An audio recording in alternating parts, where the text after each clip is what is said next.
Hello, friends. This is Dave Hurwitz, executive editor at ClassicsToday.com, here with a marvelous new recording of Koechlin's Seven Stars Symphony.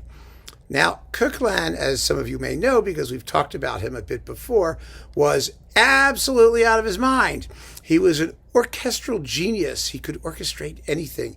He orchestrated Schubert's Wanderer Fantasy. He orchestrated music for Fauré and other French composers, Debussy and those people. He wrote an enormous treatise on orchestration. He was not a tunesmith. He was a harmony and counterpoint guy more than anything else. And his harmony could be anything from pure medieval modal harmony to total crazy atonality, often within the same work. And he didn't especially worry about which way it was going to go. He was incredibly prolific. Most of his music has not been recorded, or a lot of it hasn't been. A lot of it has been, but it's all over the place and it's hard to find. I'm carrying this all over. The Seven Stars Symphony, like his Jungle Book series, reflects one of his obsessions.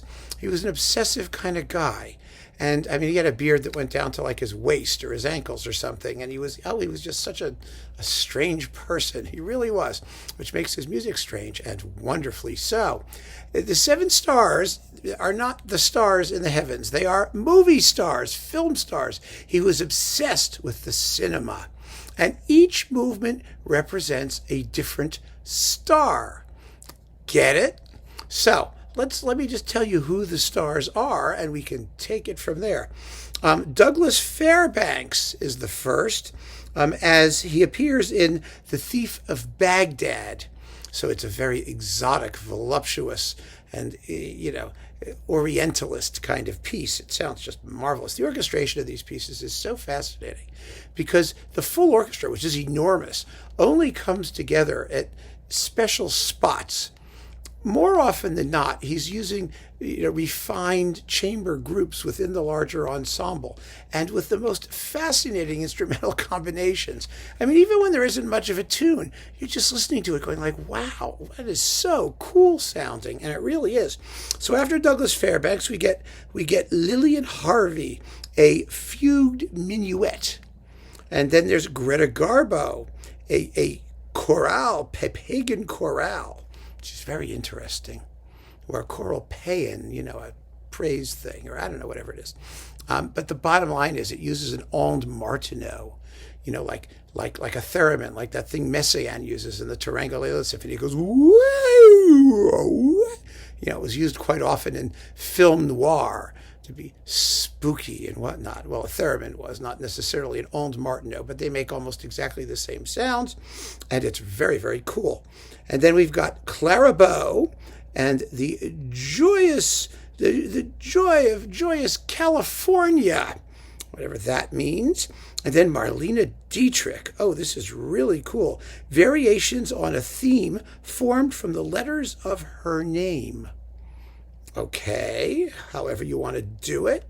And then Emile Jannings, a souvenir of L'Ange Bleu, the Blue Angel, the film. And finally, Charlie Chaplin, variations on a theme inspired by the letters of his name. And that's the really long one. All of these pieces are sort of vignettes. They're between 2 and 6 minutes long until you get to Charlie Chaplin. That's 15 minutes long. That's a whole wacky, well, it's a theme and variations, but it's a whole crazy series of episodes. And then it ends with a somewhat religious chorale thing, which really is very, very surprising coming when it does. It's just such a bizarre piece and so original. It's a real fascinating collector's item, amazing piece for your collection. And I have to scratch my nose there. And it's wonderful. And this is a wonderful performance with the Symphony Orchestra Basel, the Basel Symphony Orchestra, under Ariane Matiakh, who conducted The Veil of Pierrette, also on Capriccio by Dohnányi, which turned out to be rather disappointing, not because of her conducting, which was perfectly fine, but because the work itself was uninteresting. Well, this is anything but uninteresting. This is fascinating. And you also get the tone poem Vers la voûte étoilée, towards the starry vault. Now, this is one of these, well, let me put it this way. Koechlin's music is often very static, almost Zen-like. And this is one of those pieces. It starts out, it's very tranquil, very broad, very meditative and mysterious, but then it builds to an enormous climax right at the very end. And then, and so but it takes about, well, how long is this thing? About 13 minutes. And it's a remarkable work, like all of his pieces. They don't sound like anybody else. And what's fascinating about his music is just the constantly shifting color, the daring use of harmony, and that peculiar static quality. That it really it infects all of his music, even the Seven Stars Symphony, even the more active moments.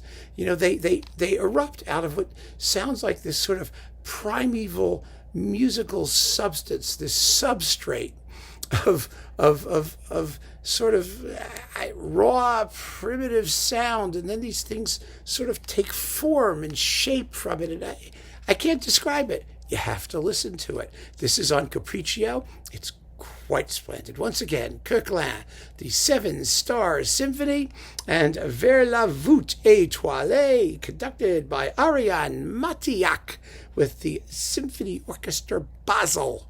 You can't go wrong. And the sound is great, too. Oh, my, it's wonderful. Keep on listening, friends. Thanks for joining me. Take care.